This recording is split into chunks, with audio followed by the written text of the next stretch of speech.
안녕하세요. 크리스천 신앙 가이드 운영자 루카입니다. 오늘은 크리스천도 두려움을 느끼는 건 똑같다라는 주제로 한번 나눠보려고 합니다. 그래서 언제 두려움을 느끼는지, 보통 사람들은 어떻게 해결하는지, 또 믿음 안에 우리는 어떻게 해결할 수 있을지 한번 나눠보도록 하겠습니다. 여러분은 언제 두려우세요? 보통은 돈이 부족할 때 두려울 수 있죠. 밥도 사 먹어야 되고, 또 학생이라면 등록금도 내야 되고, 또 집세도 내야 되고, 그리고 친구들을 만나야 되는데 돈이 부족해서 피해야 되는 상황이 온다면 두려움이 될 수 있겠죠. 또 어떨 때가 있냐면 큰일을 앞두고 보통 두렵죠. 학생이라면 보통 시험 기간이 다가올 때, 또 회사원이라면 어떤 큰 중요한 프로젝트가 조금 시일 내에 있거나 혹은 해결이 안 되는 일이 계속해서 생길 때 그런 두려움을 느끼고는 합니다. 또 자기 자신이 아플 때, 또 자기의 가족이 아플 때 두려움을 느끼죠. 이것은 이런 상황이 오면 여러분은 보통 어떤 느낌을 받나요? 저는 가끔 이 커다란 콘크리트 벽이 아무리 밀어도 꿈쩍도 안 하고 있는 느낌을 받기도 하고, 때로는 그 길이 없는 절벽 끝에 제가 더 가까이 다가간다고 느낄 때도 있는 것 같아요. 보통은 이런 경험을 일주일에 많게는 한두 번 정도는 하는 것 같기도 해요. 다음으로 두려움을 해결하는 일반적인 방법에 대해서 이야기해 보려고 합니다. 일이 많으면 여러분은 어떻게 하나요? 일을 더 해치워버리기 위해서 시간을 투자하고 내 에너지를 집중하는 것이 또 방법이 되겠죠. 또 돈이 없는 사람이라고 한다면 수단 방법을 가리지 않고 돈 버는데 몰두하는 그런 사람들도 있습니다. 또 내가 아프거나 어떤 문제를 직면했을 때 더 많은 정보를 모을수록 내 불안이나 걱정이 없어진다고 믿는 사람들도 있고요. 또 우상에게 절하는 사람, 또 사주 타로 점을 통해서 미래를 내다봄으로써 내 불안을 이렇게 조금이나마 낮추려고 하는 그런 시도들이 있죠. 그러나 우리가 경험하는 것은 이런 우리의 많은 시도에도 불구하고 우리의 뜻대로 그것이 흘러가지 않는다는 것이죠. 그것은 마치 여러분 때도 그랬는지 모르겠는데, 제가 고3 때는 학생들이 책상 위에 참고서를 한쪽에 엄청 높이 쌓아놨었어요. 그렇게 하는 이유가 조금이나마 그 참고서를 높이 쌓으면 높이 쌓을수록 내 점수가 올라가지 않을까, 그런 생각과 또 걱정이나 불안을 좀 줄이기 위해서 아마 그렇게 했었던 것 같아요. 그렇지만 그렇게 한다고 해서 점수가 올라가는 게 아니듯이 우리도 이런 많은 불안을 없애려고 다양한 시도들을 하지만 그것이 쉽게 없어지지 않는다는 것이죠. 그러면 크리스천이라면 어떻게 이 두려움과 불안과 걱정을 이겨낼 수 있을지, 그것이 오늘 가장 중요한, 또 제가 나누고자 하는 부분인데요. 딱 두 가지 오늘 나눠보려고 합니다. 첫 번째는 하나님께서 어떤 상황에서라도 나를 인도하실 것을 믿는 것이죠.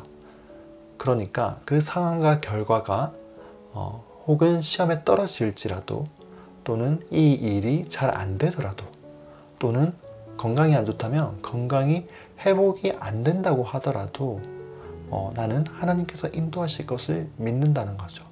그렇게 믿으면 어떤 결과가 와도, 어떤 상황이 와도 우리가 두려워하지 않을 수 있거나 혹은 그 두려움을 많이 낮출 수 있다는 거죠.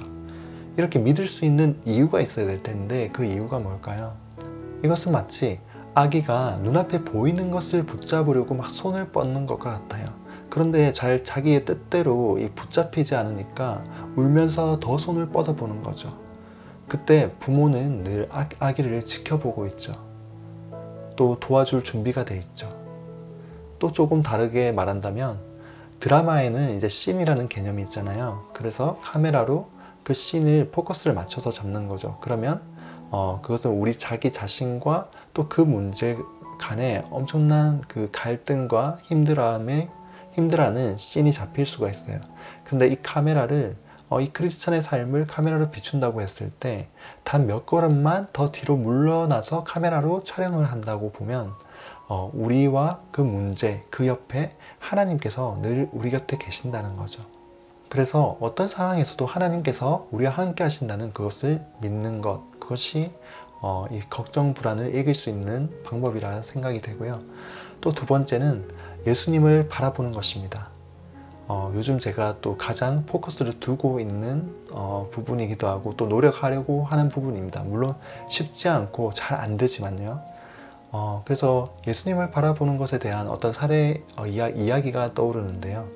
그것은 오두막이라는 영화에서 나오는 장면인데, 주인공이 작은 배를 타고 가다가 갑자기 그 배 안에 물이 갑자기 엄청 빠른 속도로 들어오는 거예요.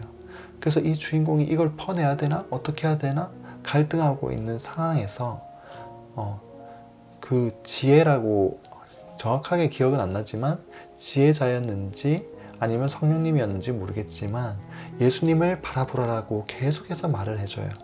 그래서 제가 그 관객의 입장에서 영화를 보면서도 아니지, 저건 지금 당장 빨리 물을 일단 먼저 퍼내야지, 이런 생각이 들었음에도 불구하고 계속해서 그 예수님을 바라보라는 그 음성과 권유에 예수님을 끝내 계속 물이 들어차는 상황에서도 예수님께 포커스를 두고 보니까, 시간이 지나니까 그 물이 언제 그랬냐는 듯 다 사라져버리는 그런 경험을 하게 됩니다. 그런데 제가 예수님을 바라보는 그런 시도를 할 때도 이와 비슷한 경험들을 정말 많이 하게 된다는 거죠. 물론 쉽지 않습니다. 그렇지만 이것이 우리의 습관이 돼야 되고, 그 습관이 삶의 일부로 계속해서 만들어져 가야 되는 거죠. 그러면 두려움과 불안은 서서히 우리 안에 있을 자리를 잃게 됩니다. 마치 두려움과 불안이 실직자와 같은 상태가 돼버리는 거죠. 네, 오늘 이야기를 좀 마무리해 보려고 합니다. 두려움과 걱정과 불안이 있으신가요? 그러면 오늘 제가 제안드린 첫 번째는 하나님을 끝까지 신뢰하는 것, 하나님께서 어떤 상황에서도 함께 하신다는 것을 믿는 것이고, 또 두 번째는 그 문제가 해결되지 않을지라도 계속해서 예수님을 바라보는 것입니다. 어떤 장로님께서 이런 말을 하신 적이 있어요. 여러분은 그 문제가 만만해 보일 때까지 기도를 해야 됩니다 라는 말을요. 그래서 우리가 예수님을, 그 문제가 문제로 느껴지지 않을 만큼 예수님을 바라보게 될 때 그 놀라운 경험들을 좀 할 수 있지 않나, 그런 생각을 오늘 나누려고 했습니다. 네, 끝까지 들어주셔서 감사하고요. 다음에 또 좋은 영상으로 찾아뵙겠습니다. 감사합니다.